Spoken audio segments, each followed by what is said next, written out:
이는 지난번에 묵상한 대로 하나님과 리브가가 세운 언약 때문에 그렇습니다. 다시 한번 그 말씀을 돌아보면 창세기 25장 23절에 리브가가 임신을 하였을 때에 태중에 쌍둥이가 있었고 둘이 싸울 때 하나님께 기도했더니 하나님께서 큰 자가 어린 자를 섬길 것이다 라고 하는 그런 하나님의 약속의 말씀이 있었고, 그 약속의 말씀 따라 하나님은 헌을 하거나 실수를 하지 않는 분으로 약속하셨으면 반드시 이루시는 분이기에 야곱을 세우게 되었던 것으로 보입니다. 오늘 본문은 그가 언약의 사람으로 세움을 입는 과정에서 일어난 중요한 사건 하나를 다루고 있습니다. 저는 이 말씀을 통하여 언약의 백성에게 주시는 하나님의 은혜가 어떤 것인가, 저와 여러분은 하나님의 언약의 백성으로 살고 있지 않습니까? 하나님의 약속을 믿음 생활의 절대적 가치로 여기며 사는 우리에게 오늘 이 말씀은 큰 위로가 되고 또 용기를 주는 말씀인 걸로 기억됩니다. 오늘 본문에는 야곱이 아버지를 속이고 형에게 돌아갈 장자의 축복권을 가로챘다는 이유로 인해서 결국 집을 떠나게 되는 장면에서부터 시작됩니다. 이삭은요, 많은 종과, 야곱의 아버지 이삭은요, 많은 종과 가축을 거느리는 한 부족의 족장이었습니다. 그래서 그가 장자를 세우고 장조에게 축복하는 것은 단순히 유산을 다른 형제보다 좀 더 받는다라고 하는 그 의미가 아닙니다. 부족의 제사장으로서 영적 리더십과 공동체의 수장으로서 통치까지도 그 유산을 받는 것입니다. 그러므로 이 축복권은 대단히 중요한 것입니다. 이 사실을 알기에 에스가 장자의 축복권이 동생에 의해서 갈취되었다는 소식을 들었을 때 참을 수 없는 분노가 치밀어 동생을 죽일 것이다 라고 하는 맹세와 다짐을 하게 됩니다. 이를 눈치챈 야곱의 어머니 리브가는 야곱에게 집을 서둘러 떠나라고 말했고, 야곱은 70년 동안 태어나서 자라왔던 고향을 떠나 자신의 어머니 고향인 당시 삼촌 라반이 살고 있는 이스라엘의 맨 꼭대기 밧단 아람이라고 하는, 곧 화란이라고 하는 곳을 향하여 집을 나서게 됩니다. 아버지로부터 받은 축복의 감격과 감동의 여운이 채 가시기도 전에 그는 참으로 파란만장한 인생의 첫 발을 내딛게 되는 기구한 운명이 시작되었던 것입니다. 유대 사회에서는요, 형을 속이고 아버지를 속여 장자의 복을 받았다는 것은 평범한 일이 아닙니다. 그동안 지켜왔던 전통과 관습을 깨는 것이므로 공동체로부터 격리를 당하거나 고립화될 수 있는 매우 위험한 일입니다.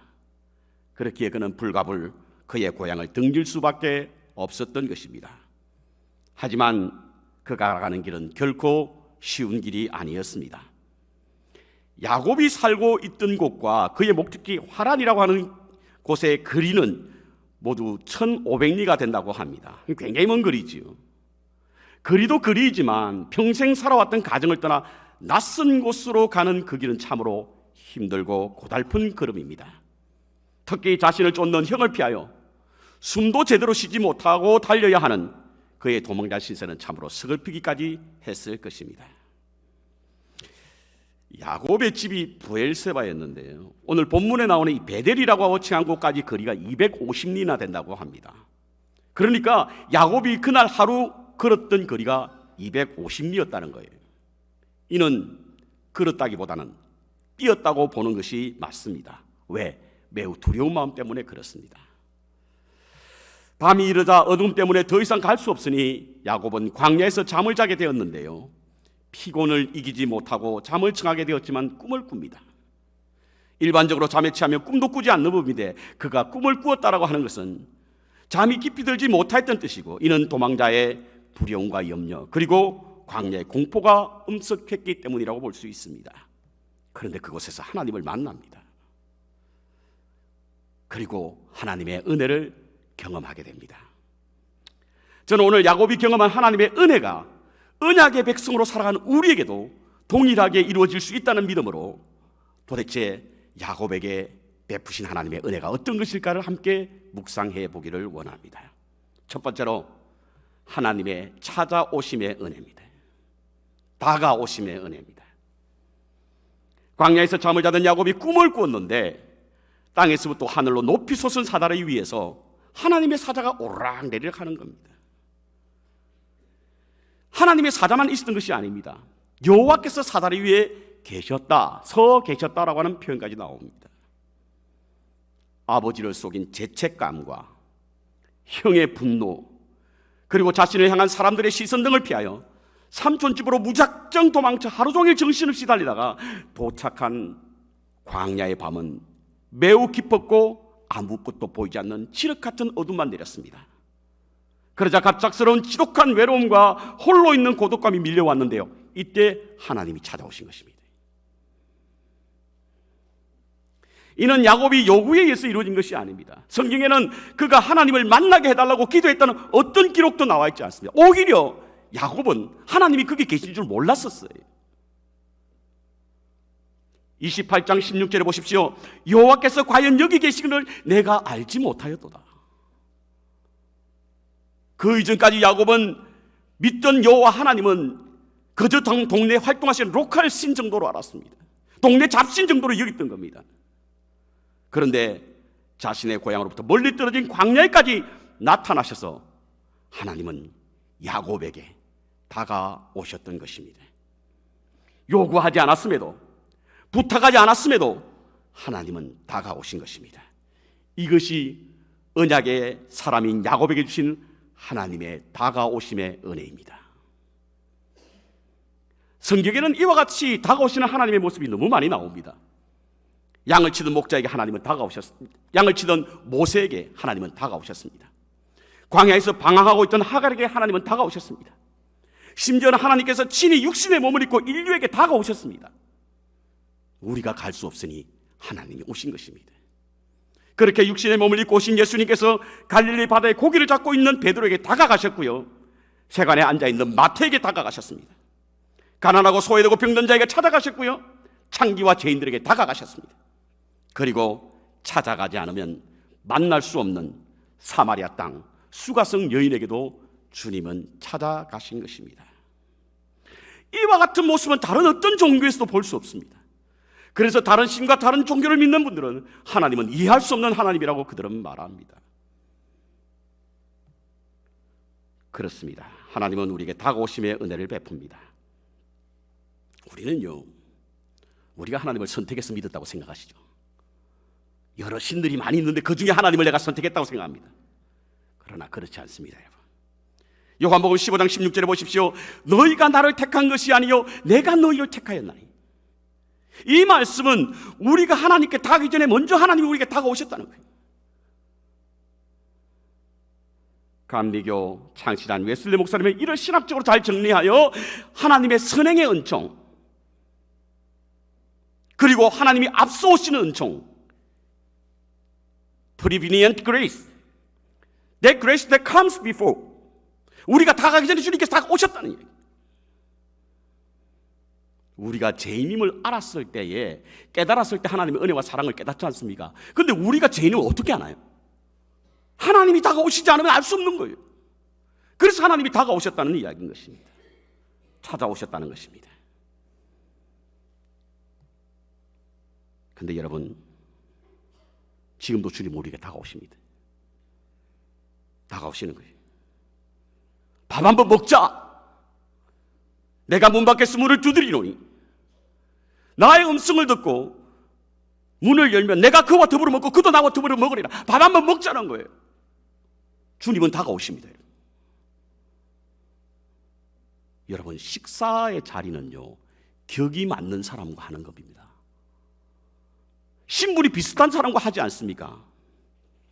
이는 식사는 단지 음식을 먹는 것이 아니라 교감하는 자리이기 때문에 그렇습니다. 주님께서 우리에게 함께 교감하자는 거예요. 그래서 다가오십니다.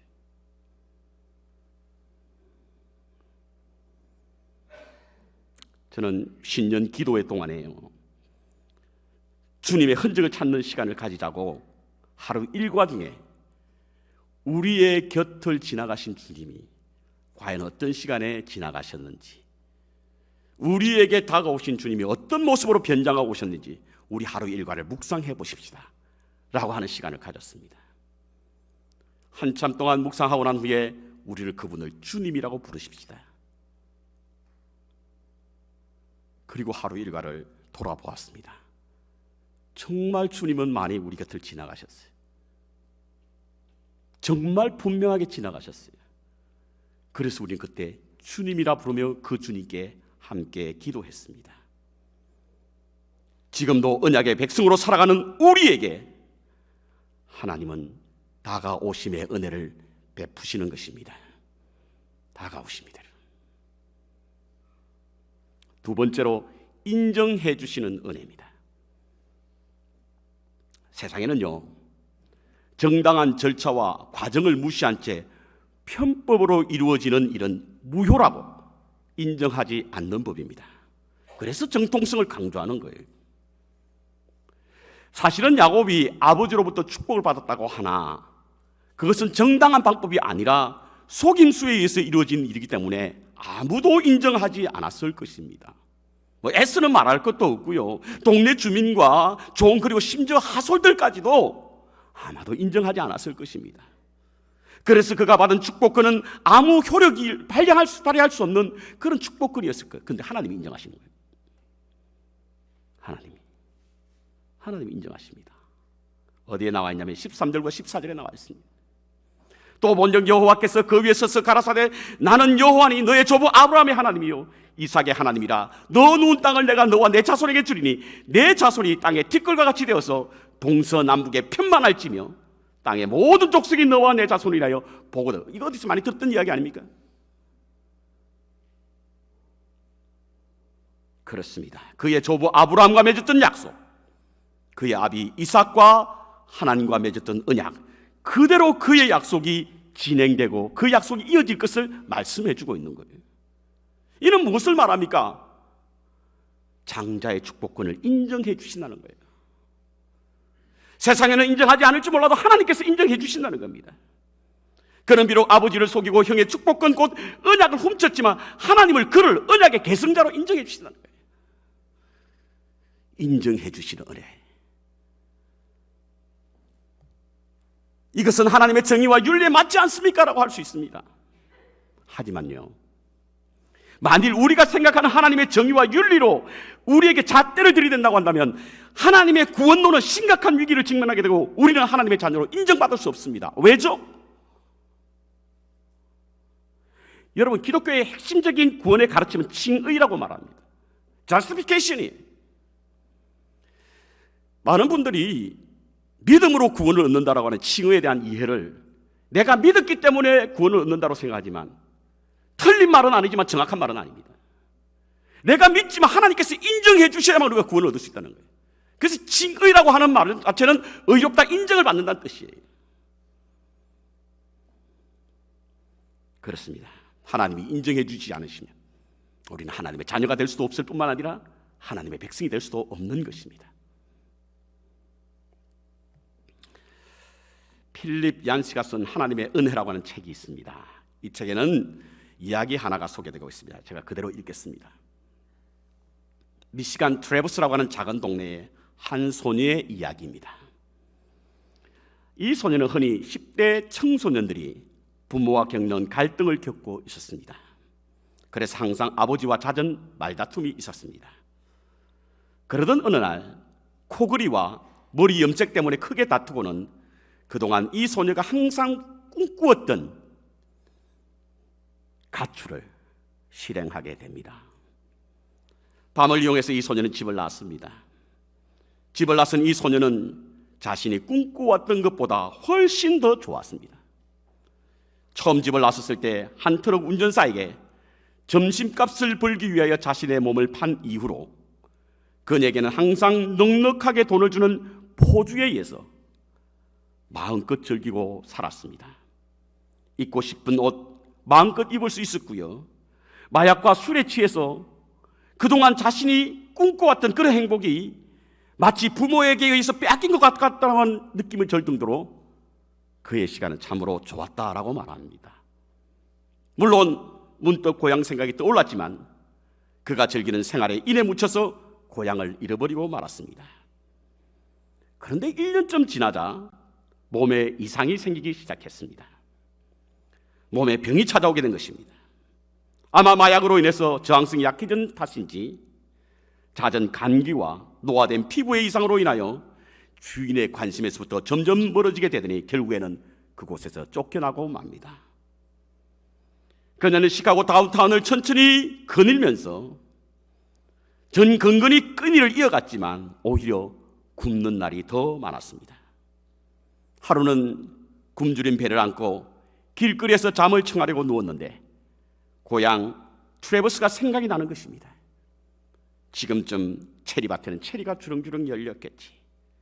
그곳에서 피피라고 하는 예쁜 강아지가 마치 테니스 공처럼 뛰어다니겠지 하는 순간 피피가 자신보다 낫다는 마음이 들자 눈물이 주르르 흐르기 시작했다는 것입니다. 다음 날 이 소녀는 고향으로 전화를 합니다. 그런데 아무도 받지 않습니다. 오후에 다시 전화를 걸었지만 여전히 전화를 받지 않았습니다. 다음 날 또 전화를 했지만 아무도 받지 않는 것입니다. 전화를 내려놓을까 하다가 자동 응답기에 음성을 남깁니다. 아빠, 나야. 나 집으로 돌아가려고 해요. 여기서 지금 출발하면 7시간 후면 트래버스 터미널에 도착할 거예요. 아빠가 마중 나와 있으면 집으로 돌아갈 것이고 그렇지 않으면 이 버스를 타고 캐나다로 넘어갈 거예요 라고 하는 메시지를 남기고 전화를 끊습니다. 그리고는 고향으로 가는 버스에 몸을 실었습니다. 그런데 고향으로 가는 7시간 동안 이 소녀는 별의별 생각이 다 들었습니다. 아빠랑 통화하고 난 후에 출발할 걸 그랬나? 혹시 여행을 갔으면 어떡하지? 메시지를 확인하지 않고 마중 나오지 않을 수도 있지 않나? 수천 가지 생각이 들었다고 합니다. 버스는 터미널에 들어서고 운전기사는 마이크에 대고 이 차가 15분 후에 출발할 것이라는 안내 광고를 합니다. 그러자 이 소녀는 마지막으로 자신의 얼굴을 거울로 봅니다. 흥커러진 머리를 대충 빗어 올리고 입술에 묻은 빨간 루즈를 지웁니다. 그리고는 걱정스러운 마음으로 터미널을 났습니다. 그런데 그 소녀는 깜짝 놀랍니다. 아빠, 엄마, 언니, 동생, 이웃 사촌 등 무려 40명이 넘는 사람들이 터미널 앞에서 집으로 돌아온 것을 환영한다라고 하는 프랭카드를 들고 서 있는 것입니다. 이 소녀는 그 중에서 가장 크게 환한 웃음을 보이는 아빠에게 달려가 가슴에 얼굴을 묻고는 아빠, 용서해 주세요. 모두 내가 하는 순간 아빠는 이 소녀의 입을 손으로 막고는 우리가 이러고 있을 시간이 없어. 지금 집에는 너를 위한 파티가 준비되어 있단다 라며 그를 꼭 안아줍니다. 비록 집을 나가 방탕한 삶을 살다가 몸과 마음이 다 망가졌지만 그 소녀는 여전히 아버지의 딸이었고 아버지는 그 소녀를 딸로 인정해 주시는 것입니다. 이것이 하나님의 은혜라고 하는 사실입니다. 그렇습니다. 하나님의 언약의 백성으로 살아가는 우리에게 하나님은 우리를 하나님의 자녀로 당신의 백성으로 인정해 주시는 것입니다. 그 은혜입니다. 여러분. 세 번째로 보장해 주시는 은혜입니다. 15절을 같이 읽겠습니다. 같이 읽습니다. 시작. 내가 너와 함께 있어 내가 어디로 가든지 너를 지키며 너를 이끌어 이 땅으로 돌아오게 할지라. 내가 내게 허락한 것을 다 이루기까지 너를 떠나지 아니하리라 하신지라.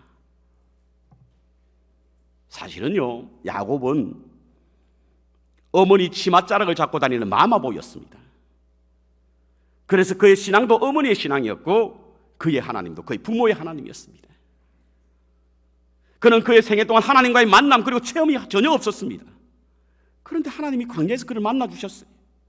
찾아와 주셨고 인정해 주셨을 뿐만 아니라 함께 해 주시겠다고 하는 보장까지 해 주십니다. 특히 13절에 보면요, 여호와께서 서서 계셨다라고 하는데 일반적으로 여호와는요 보좌에 앉아 계신 이미지입니다. 서서 계셨다라고 하는 것은 보호해 주시겠다고 하는 그런 의미인 것입니다. 그렇습니다. 하나님은 하나님의 언약의 백성을 보호하고 계십니다.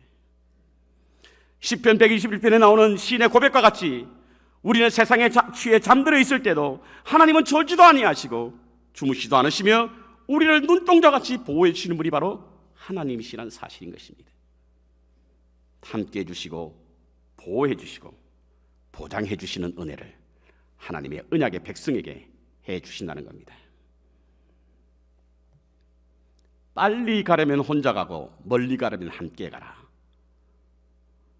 이는 멀리 갈 때에 외로움과 고독이 밀려오기 때문에 함께 가야 한다는 뜻으로 저는 이해합니다. 그래서 멀리 가기 위해서는 길동무가 필요합니다. 하나님은 야곱의 길동무가 되셨고 우리에게 길벗이 되시는 줄로 믿습니다. 헨리 나우엔이 쓴 춤추시는 하나님이라고 하는 책이 있습니다. 이 책을 읽고 한 번은 장례식 때에 이 같은 말씀으로 함께 장례식 설교를 했던 적이 있습니다. 저자는요, 나우엔은요, 그 책에서 우리가 고난을 당할 때, 괴로움을 당할 때, 그리고 홀로 남았을 때 하나님은 우리의 손을 잡고 춤을 추신다는 거예요.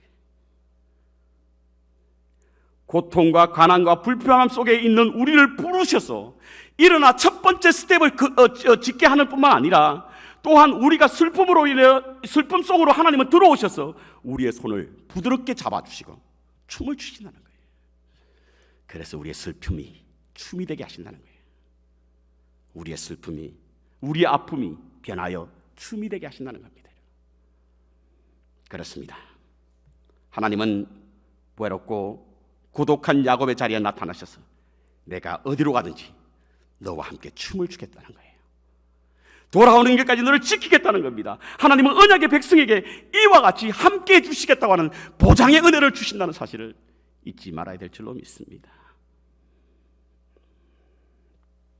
흔히 자신감이 없는 사람은 자존감이 없어서 그렇다라고 하는 말을 합니다. 지금 우리가 하나님 앞에 설 자신이 없고 사람들 앞에 내가 그리스도인이라고 하는 말을 할 만한 자신이 없다고 한다면, 그래서 다른 사람이 눈치를 보고 있다면 우리가 얼마나 자존감이 있는가를 보아야 합니다. 사랑하는 성도 여러분, 자존감을 가지시기 바랍니다. 로마서 8장에 보면 하나님이 우리를 위하시면 누가 우리의 대적이 되리요? 자기 아들을 아끼지 아니하시고 우리 모든 사람을 위하여 내주시니까 어찌 그 아들과 함께 모든 것을 우리에게 주시지 않겠느냐? 의롭다 하시니가 하나님이신데 누가 우리를 정죄하리요? 하나님은 찾아와 주시고 하나님께서는 인정해 주시고 우리를 보장해 주시니 우리가 하나님의 백성이라고 하는 사실, 언약의 백성이라고 하는 사실, 그 사실에 대한 분명한 정체성을 가지면 자존감을 갖고 세상의 어떠한 것으로 능히 이기게 될 줄로 믿습니다. 바울은 이 약속을 보석과 같이 읽었어요. 이 약속. 저도 이 약속을 늘 가슴에 품고 삽니다. 그러기 하나님의 언약의 백성이라는 자존감 때문에 자신감 있는 삶을 살아갈 수 있는 거예요. 하나님의 언약의 백성이라는 사실을 잊지 마시고 그 백성에 주시는 하나님의 은혜를 누리며 자신감 넘치는 언약 안에 사시는 축복의 통로가 되시기를 주님의 이름으로 축원합니다.